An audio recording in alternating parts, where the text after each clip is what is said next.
నమస్తే అండి, welcome to our channel. మనతో ఈరోజు సీనియర్ జర్నలిస్ట్ డివి శ్రీనివాసరావు గారు ఉన్నారు. సార్ నమస్తే. సార్ నమస్తే. సార్ ప్రస్తుతం ఆంధ్రప్రదేశ్లో చూసుకుంటే ఏపీపీఎస్సీ వర్సెస్ డిఎస్సి అన్నట్లుగా నడుస్తుంది. అంటే ఇప్పుడు ఏదైతే డిఎస్సి జరిగిందో 1.5 year అయిపోయిన తర్వాత కూడా ఇంకా అవకతవకలు జరిగాయి అని చెప్పేసి జగన్ గారు వారు మొత్తం ఎవరైతే శ్రేణులు ఉన్నారో వాళ్ళందరూ కూడా చాలా పెద్దగా యుద్ధం చేయాలన్నట్లుగా మాట్లాడుతున్నారు. అయితే వారి ప్రభుత్వం నిర్వహించినటువంటి ఏపీపీఎస్సీలో అవకతవకలు జరిగాయి అని చెప్పేసి సిట్ విచారణ తీసుకొచ్చింది. ఇప్పుడు ఎవరిది జెన్యూన్ అంటారు? ఏపీపీఎస్సీ జగన్దా లేకపోతే డిఎస్సి కూటమి ప్రభుత్వాన్ని? ఇప్పుడు 165 ఉద్యోగాలు ఇవ్వటం చేతగానాడు 16,500 ఉద్యోగాలు ఇచ్చినని తప్పుపడుతున్నాడు. అంటే ఏపీపీఎస్సీ గ్రూప్ 1 ఎగ్జామ్స్ 4 ఏళ్ళు నిర్వహించినాడు. 120 రోజుల్లో 16,000 టీచర్ పోస్టులు భర్తీ చేసినాడని తప్పుపడుతున్నాడు. 5 ఏళ్లలో ముఖ్యమంత్రిగా జగన్మోహన్ రెడ్డి ఒక్క డిఎస్సి పెట్టకుండా ఇవాళ 2 ఏళ్లలో 2 డిఎస్సీలు పెడుతున్న లోకేష్ రాజీనామా చేయమంటాడు. సిబిఐ ఎంక్వైరీ డిమాండ్ చేస్తాడు. సిబిఐ విచారణ దేని మీద చేయాలి? మెగా డిఎస్సీ మీద చేయాలా, ఏపీపీఎస్సీ మీద చేయాలా? ఫస్ట్ దాని మీద చేయాలి సార్. ఇప్పుడు పారదర్శకంగా మెగా డిఎస్సీ జరిగింది. అక్కడ ఉద్యోగాలు పొందిన అభ్యర్థులంతా రోడ్ల మీదకి వచ్చి మా పొట్ట కొట్టబాకండి, కష్టపడి చదివాం, మా ప్రతిభతో వచ్చిన ఉద్యోగాలు, మా కష్టాన్ని అవమానించబాకండి, మా ప్రతిభను అవమానించబాకండి అని చెప్పి కర్నూలు బురుజెక్కారు. రేపు విజయవాడలో ధర్నా చేస్తున్నారు, నిన్న కాకినాడలో ధర్నా చేశారు. మరి జగన్మోహన్ రెడ్డి నియమించిన ఆ 165 మంది ఏం చేస్తున్నారు? లూప్ హోల్లోకి వెళ్ళిపోయారా? హైకోర్టు ఆదేశాలు మెగా డిఎస్సీ పైన ఎలా ఉన్నాయి, ఏపీపీఎస్సీ పైన ఎలా ఉన్నాయి? హైకోర్టు మెగా డిఎస్సీపై పిల్లేశాడు పర్వతరెడ్డి చంద్రశేఖర్ రెడ్డి, జగన్ ఎమ్మెల్సీ. ఏమంది? మొదటిసారి పిల్లేసినప్పుడు ఆధారాలు ఉన్నాయా నీ దగ్గర అని అడిగింది. లేవండి, వెనక్కి తీసుకుంటున్నా పిల్లు, ఆధారాలతో మళ్ళా వేస్తా అన్నాడు. మళ్ళా వేసాడు, తిట్టు వదిలిపెట్టింది. ప్రజా ప్రయోజన వ్యాజ్యం అంటే అది వజ్రాయుధం. పిల్ అంటే అది ఒక పవిత్ర సాధనం. మీ రాజకీయ కక్షలు తీర్చుకోవటానికి కోర్టులు వేదికలు చేసుకోబాకండి అంది. అదే పర్వతరెడ్డి చంద్రశేఖర్ రెడ్డి. ఇదే హైకోర్టు మీరు చెప్పిన ఏపీపీఎస్సీ మీద ఏమంది? అసలు ఏకసభ్య ధర్మాసనం అయితే రద్దు చేయమని, మెయిన్స్ రద్దు చేసేయండి అంది.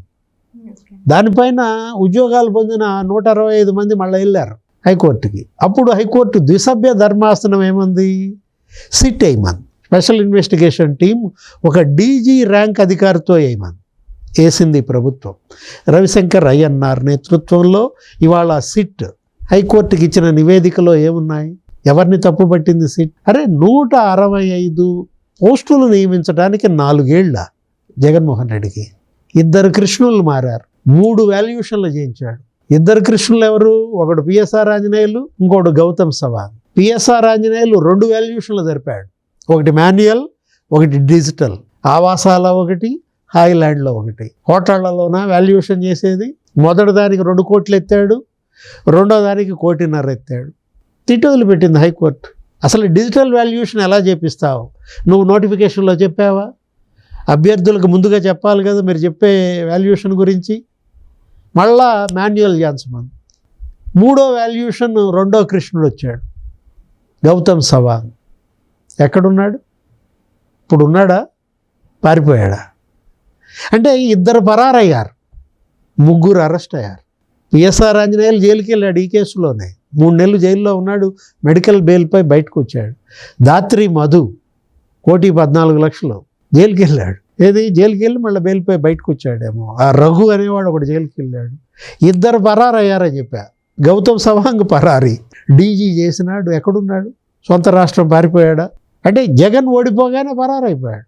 అతనెవరు? ఏపీపీఎస్సీ డిప్యూటీ సెక్రటరీ, అమెరికా పారిపోయాడు, వెంకట సుబ్బయ్య. అంటే ఇప్పుడు సబ్ కలెక్టర్ పోస్టులు, ఆర్డీఓ పోస్టులు, డిఎస్పీ పోస్టులు అమ్మా ఇవన్నీ. ఈ 165 పోస్టులు గ్రూప్ 1గా వాళ్ళని నియమించేది ఎవరు? వాళ్ళ యొక్క ఆన్సర్ షీట్స్ దిద్దేది ఎవరు? వెల్డర్లా, ఎలక్ట్రీషియన్లా, ఆటో డ్రైవర్లా, లేకపోతే కుక్కా? హాయిలాండ్లో కుక్తో దిద్దిస్తావా? ఎవరా సంధ్యారాణి? సంధ్యారాణికి పిఎస్ఆర్ ఆంజనేయులకి ఏంటి? సంధ్యా రాణికి దాత్రి మధుకేంటి? ఎవరా మహంకాళి రఘురామ్ అంటే పిఎస్ఆర్ ఆంజనేయులేమో ఆయన ఫ్రెండ్ అంట, ఆయన క్లాస్మేట్ అంట, 2 కోట్లు ఆ వాల్యుయేషన్ అతనికి ఇస్తాడు అతని కంపెనీ. పెరికే శ్రీనివాసరావు, ఆ పెరికే శ్రీనివాసరావు వాళ్ళ బావమరిదికి ఇస్తాడు రఘురామ్. సార్ వీళ్ళందరూ ఎవరంటే రోడ్డును తిరిగేవాళ్ళు, గాలికి తిరిగే బ్యాచ్. వీళ్ళు ఇవాళ వాల్యుయేషన్ చేయటము, దిద్దటము. ఆ రఘురామ్ అనేవాడు మొత్తం అన్ని పేపర్లు అతనే దిద్దాడట. అంటే అదే సెకండ్ వాల్యుయేషన్ అన్నాడట. యాక్చువల్గా ఫస్ట్ ఎగ్జామినర్ దిద్దినాక సెకండ్ ఎగ్జామినర్ దిద్దితే ఆ తేడా కనుక 15% ఉంటే థర్డ్ ఎగ్జామినర్తో దిద్దించాలి. ఇవాళ అసలు సెకండ్ ఎగ్జామినరే లేడు. సెకండ్ వాల్యుయేషనే మొత్తం అన్ని పేపర్లు రఘురామ్ దిద్దాడంట. ఆ రఘురామే ఒక 20 లక్షలు ఎత్తాడు. 200 పేపర్లు దిద్దాడంట. ఇంగ్లీషు ఎంత తీసుకున్నాడు? 20 లక్షల. అతను ఎవరో ఒకడు 10 లక్షలు తీసుకున్నాడంట పేపర్లు దిద్దినందుకు. వీళ్ళందరినీ సెలెక్ట్ చేసి పంపినామా ఆ సంధ్యా రాణి అంట, మాతృశ్రీ స్కూల్ ప్రిన్సిపాల్ అంట. అంటే ఎట్లా వీళ్ళు ఏది డిగ్రీ లేనాళ్ళు, ఇంటర్ తప్పినాళ్ళు, 10th తప్పినాళ్ళు వీళ్ళతో దిద్దిస్తావా? హోటల్లో దిద్దినాడికి 10,000 ఇచ్చాడంట. ఏం చేయవసరం లేదు, మీరు సంతకం పెట్టండి, మేము చెప్పిన మార్కులు దాని మీద వేయండి, ఇదిగో కవర్ 15,000. ఆ దిద్దటానికి, ఆ మార్కులు వేయడానికి, ఆ సంతకం పెట్టడానికి వీళ్ళకి మళ్ళీ ట్రైనింగు. ఆ ట్రైనింగ్ కూడా ఏపీపీఎస్సీ స్టాఫ్తో.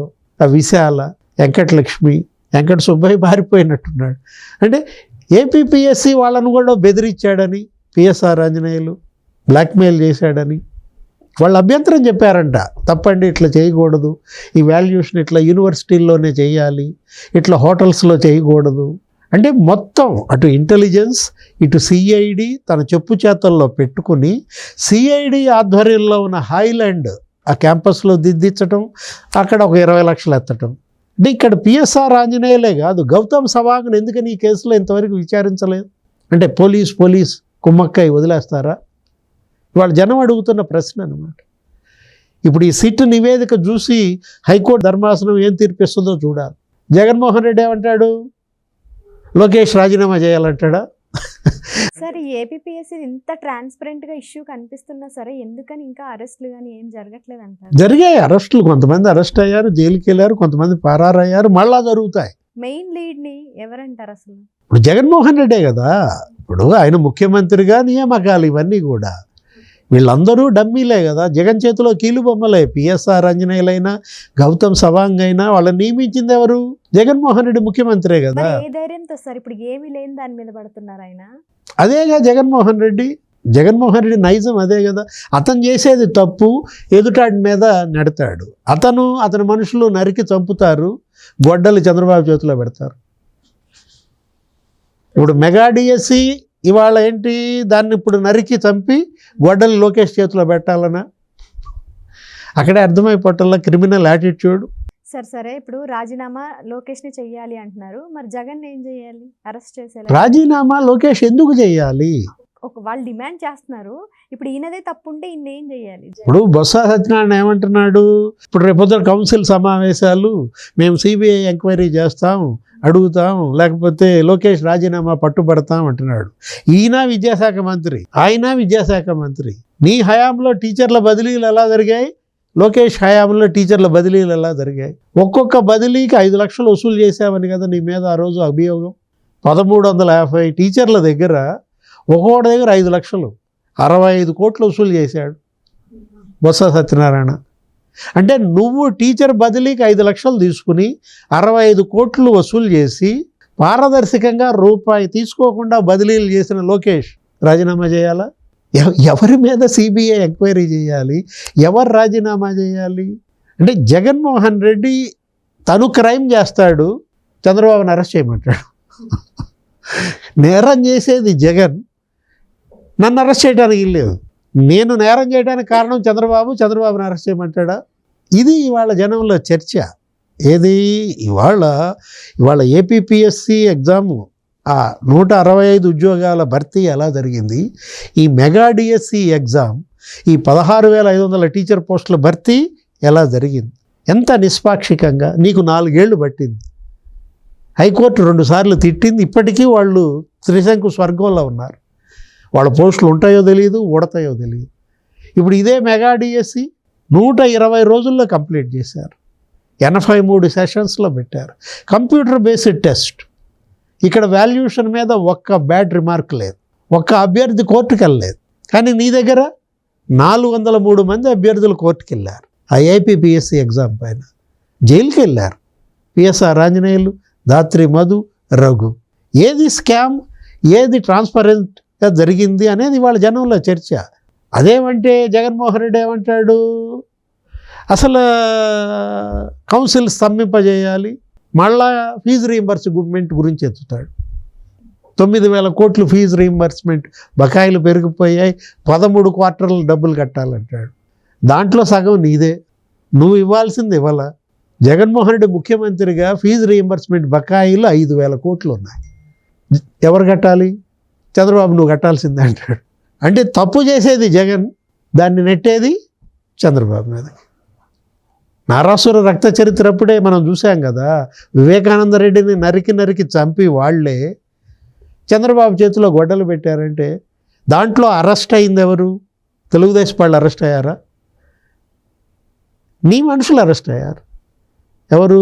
మీ బాబాయ్ అరెస్ట్ అయ్యాడు, వైఎస్ భాస్కర్ రెడ్డి అరెస్ట్ అయ్యాడు. సార్ అప్పుడు జగన్ ఆరోపించారు కదా ఈ హత్య చేసింది సిబిఎన్ గారే అన్నట్టుగా. పెట్టాడు కదా గొడ్డలి చంద్రబాబు చేతిలో పెట్టి, నారాసుర రక్త చరిత్ర అని రాసి బీటెక్ రవి చంపాడు, ఆదినారాయణ రెడ్డి చంపాడు, ఏదేదో మాట్లాడారు. చివరికి ఎంతకి దిగజారాడంటే సునీతే చంపించింది, సునీత భర్త సునీత కలిసి చంపించారు వివేకానంద రెడ్డిని. కూతురు చంపుద్దా, తండ్రిని చంపించుద్దా? అక్కడే అర్థమైపోవటంలో జగన్ ఎలా అంటాడో. జగన్ నైజం, జగన్ స్వభావం, జగన్ నేచర్ జగన్ కుటుంబానికి బాగా తెలుసు. అందుకే దూరంగా ఉన్నారు. విజయమ్మకి తెలుసు, షర్మిలకు తెలుసు, సునీతమ్మకి తెలుసు, సౌభాగ్యమ్మకి తెలుసు. కానీ జగన్ నేచర్ ఇంకా జనానికి అర్థం కాలేదా? అందుకే రోడ్ల మీదకి ఇచ్చి రప్ప రప్ప అంటున్నారా జగన్ వెంట? తెలుసుకోవాలి. సార్ నాకు ఒక డౌట్ సార్, ఇప్పుడు డిఎస్సి మీద ఎవరైతే వాళ్ళు ఉద్యమాలు చేస్తున్నారో ఆల్రెడీ ఏం మిస్టేక్ లేదని తెలిసినా కూటమి ప్రభుత్వం ఊరుకుంటుంది. ఇప్పుడు జగన్ ఇష్యూలో ఏదైతే ఏపీపీఎస్సీలో ఇష్యూ జరిగిందని తెలిసినా కూటమి ప్రభుత్వం ఎందుకు స్పందించట్లేదు అంటారు? డిఎస్సి మీద అభ్యర్థులు ఎవరు ఆందోళన చేయటంలా. డిఎస్సి మీద అభ్యర్థులందరూ చక్కగా రెండో డిఎస్సికి ప్రిపేర్ అవుతున్నారు. రేపు అక్టోబర్లో నోటిఫికేషన్. వైసీపీ వాళ్ళే చేస్తున్నారు కదా, ఎందుకు ఊరుకు? డిఎస్సి మీద ఆందోళన చేస్తుంది ఎవరు? పేర్ని నాని, విడదల రజని, అంబటి రాంబాబు, బొమ్మన కరుణాకర్ రెడ్డి, చెవిరెడ్డి మోహిత్ రెడ్డి. రాజకీయ ఉద్యోగాలు కోల్పోయిన అభ్యర్థులు వాళ్ళ ఉద్యోగాల కోసం, ఎమ్మెల్యే పోస్టు కోసం, మంత్రి పోస్టు కోసం, జగన్మోహన్ రెడ్డి ముఖ్యమంత్రి పోస్టు కోసం. రాజకీయ నిరుద్యోగులు. మరి ఇది పొలిటికల్ డిఎస్సి కాదు కదా. వీళ్ళేంటి మీ ఉద్యోగాలు పోయినాయి అని చెప్పి మీరు డిఎస్సి మీద ఆందోళన చేస్తే అట్ట? ఇప్పుడు ఏపీపీఎస్సీలో కూటమి ప్రభుత్వం ఖాళీగా ఎక్కడుంది? ఏపీపీఎస్సీలు ఉన్నాయి కదా. కూటమి ప్రభుత్వం పిఎస్ఆర్ ఆంజనేయుల్ని 3 నెలలు జైల్లో పెట్టింది. అంటే వీళ్ళలాగా వీళ్ళు కూడా ఉద్యమాలు చేస్తే తెలుస్తుందేమో అని సార్ ఎక్కువగా. అంటే ఇప్పుడు ఇవాళ అదే ఏది రేపు పొద్దున కౌన్సిల్ భేటీలో ఇవాళ మరి ఏపీపీఎస్సీ స్కామ్ గురించి లేకపోతే మెగా డిఎస్సి గురించి చర్చ ఎలా సాగుద్ది, ప్రభుత్వం దీన్ని ఎలా తిప్పికొట్టుద్ది అసెంబ్లీలో లేకపోతే కౌన్సిల్లో ప్రజలే చూస్తారు. కానీ అసెంబ్లీకి వీళ్ళు రానంటున్నారు కదా సార్. రాకపోయినా ఇంట్లో స్క్రీన్ మీద చూస్తాడుగా టీవీ పెట్టుకుని. అదే ఆ టీవీ మళ్ళీ 4 కొడతాడు, పగల కొడతాడు, అది వేరే విషయం. జనం చూస్తారు కదా. Thank you sir. నమస్తే.